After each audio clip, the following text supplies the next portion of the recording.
Alright, so here is the next log video. We're going to be talking about graphing and solving equations by using log. So the first step in this adventure is graphing. So you can see here I've already set up two tables. Over here on the left is a table for the exponential function 2 to the x. Alright, so here's y equals 2 to the x. We just take some values for x and we plug them in, and we get the values on the right: 1/4, 1/2, 1, 2, 4. We remember that every time x increases by 1, it doubles. So double a quarter is a half, double a half is 1, and so on. And one of the things we talked about in our inverses video, right, is that the way you get from a function to its inverse is just by switching the x and the y values. And so you can see that all of my old y values are my inputs now for log. And all of my old x values are the outputs. And so for any of these rows, you just take the input and the output and you switch them. And that gives you the table for log.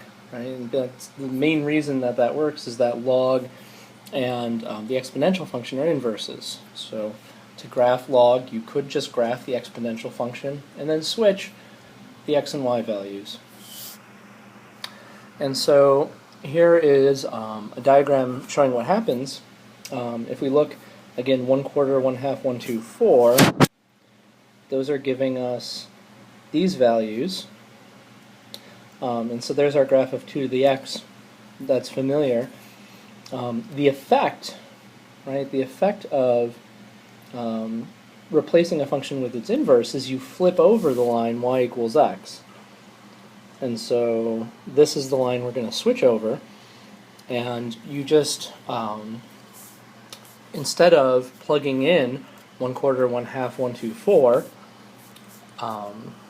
here at 1/4 and 1/2 and 1 and 2 and 4 and so on, you get the values -2, -1, 0, 1, and 2. And so down here is a graph of the inverse. All right, this is our inverse function. And so you can see it feels just like the exponential function. Instead of increasing really fast, it actually increases really slow. But that's basically it. So let's graph one more time. We want to graph y equals log base 3 of x. The steps are just find values for y equals 3 to the x. And then anytime you have a value for y equals 3 to the x, just switch the values, right, to get the values for y equals log 3 of x. So as an example, for y equals 3 to the x, if we let x be 3, then y would be 3 cubed, which is 27. And so 3 comma 27 is on y equals 3 to the x. And what that means is that 27 comma 3 is on y equals log 3 of x. And so this is how you can figure out what points to graph for your logarithm. And so I've gone ahead and already set up the table. And remember, on any one of these rows, right, your x comma y is going to become y comma x, and you're going to take the outputs and make them your inputs. And so you can go down through this table and verify that it's correct. And then over here is an actual graph of the function log base 3 of x. And so you can see the shape of all of the log functions is going to be this sort of gently increasing curve. Down here it increases fast.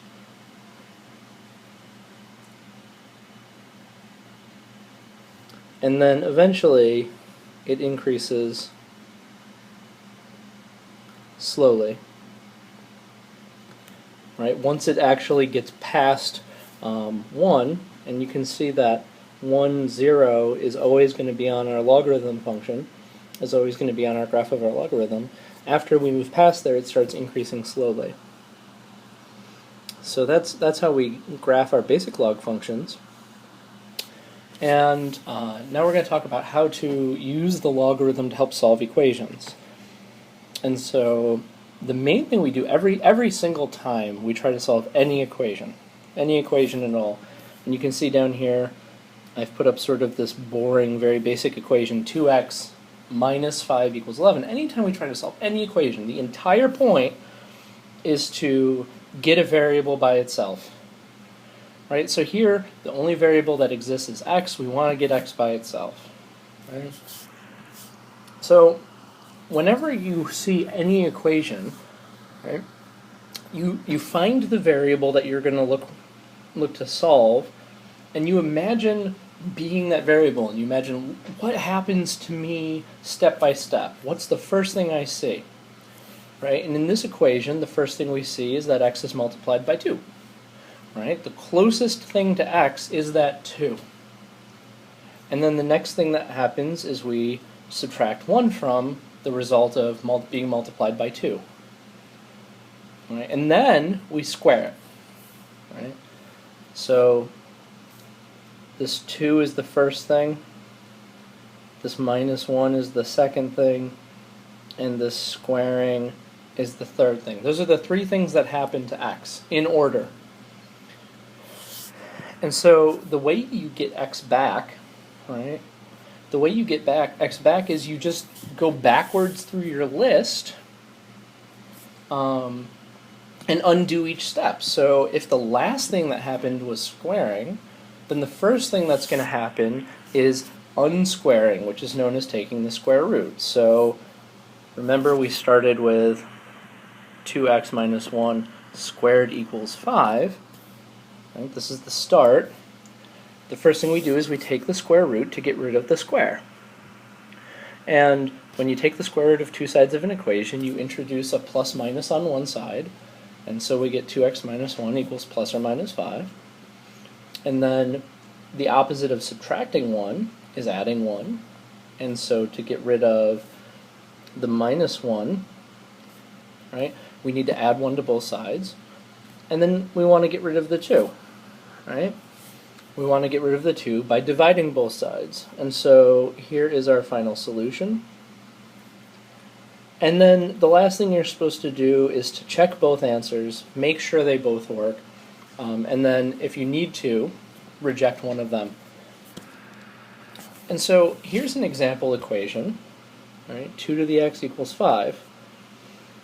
So we want to get x by itself. So the first thing that happens to x is it's being used as the exponent, right, in 2 to the x. And so the way that you can undo that, right, is by whatever the inverse of the exponential function is. And the inverse of the exponential function is log, right? And so if you do log to an exponential function, it pulls the exponent out front. What we don't have, right, what we don't have is a base yet. I've left this little spot and this little spot blank. There are no bases there, but we can choose one, and we'll choose it in a second, but in the meanwhile, the most important thing log does is it takes any exponent and it pulls it out front. And so that's where we get x log 2 from. And so the question is, how can we choose bases to help us out?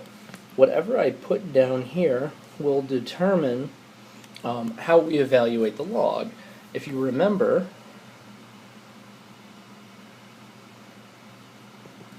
log base a of a is always 1. So if we pick, for example, 2, right, or 5 as our bases, we could get rid of this or that. So I'm going to pick a 2, And you have to do the same one on each side. It's very important, right, that this and this are identical. And the reason that's important is because if you don't use the same number on both sides, you're doing something different to each side. And so this is just the number 1. And so we get x from this side, and we get log base 2 of 5 on that side, and there's our answer. That wasn't bad at all, right? So let's solve the equation 3 to the x squared is 10.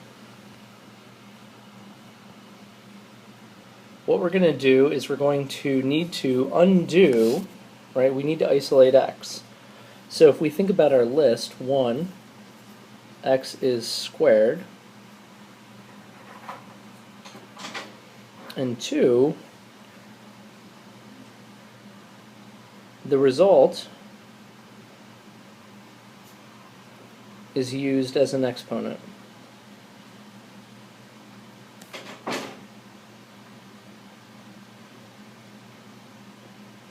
And so we have to do in reverse order, removing these steps. And so step 2 inverse, right, is to take log of both sides.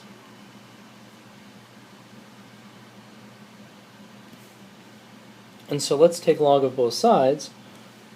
We're going to take log of 3 to the x squared equals log of 10. And we need to choose a base. We'll do that in a second, but the thing to remember is that log takes any exponent and puts it out front. And so what we're going to get is we're going to get x squared times log of 3 equals log of 10. Now, in terms of what we would possibly choose as our base, I always like getting rid of whatever is closest to my variable. So I would choose a 3. And then remember log base a of a is 1. And so we have x squared equals log base 3 of 10. And then the opposite of step 1 is take the square root.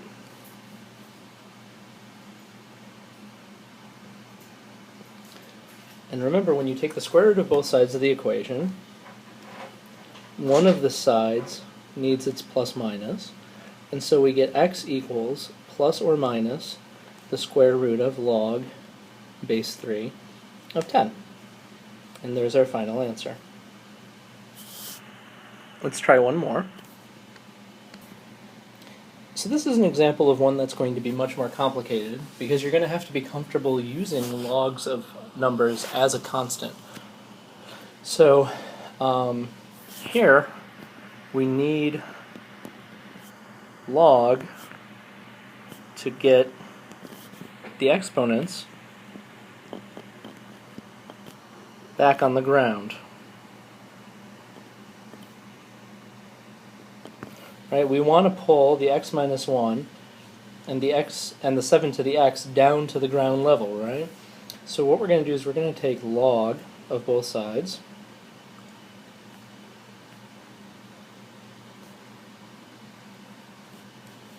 And we remember that in both cases, the variables are going to come out front. And so we get x minus 1 times log of 5 equals x times log of 7. Now here's the case where choosing a base is less important, because in both cases you can see here we're going to have x times this, or we're going to have x times that. Now we can't get rid of both logs, so one way or another there's going to be some log left. I'm going to go ahead and I'm going to choose 5, and I'm going to be left with, that cancels, I'm going to be left with x minus 1 equals x times log base 5 of 7. Now, when you're solving an equation, the objective is to isolate x, and so here we're going to have to move this x next to that x. And we're going to have to then solve for x by factoring and dividing. And so I'm going to go ahead and move this x over here by subtracting x from both sides. Right? And so you get -1 equals x log 5 of 7 minus x. And then we know how to factor when two things share a common factor. There's an x here and there's an x here. We can write that as x times log 5 of 7 minus 1. Right? And so now all we have to do is divide both sides by log 5 of 7 minus 1 by log 5 of 7 minus 1, and we get that x equals -1 over log 5 of 7 minus 1. And there's our answer. Like I said, that's definitely a much more complicated one because the answer involves a bad-looking fraction, but it's no different than our other ones. We used the power of log to pull exponents out of the sky and bring them down, and it helped us isolate the x. And so that's the skills that I need you to have in order to solve equations using log. So the things you learned today were how to graph some of the basic log functions and how to use log to solve some basic equations. There'll be one more video after this, and then that'll be it before the test. So go ahead, do the homework, and I will see you in class.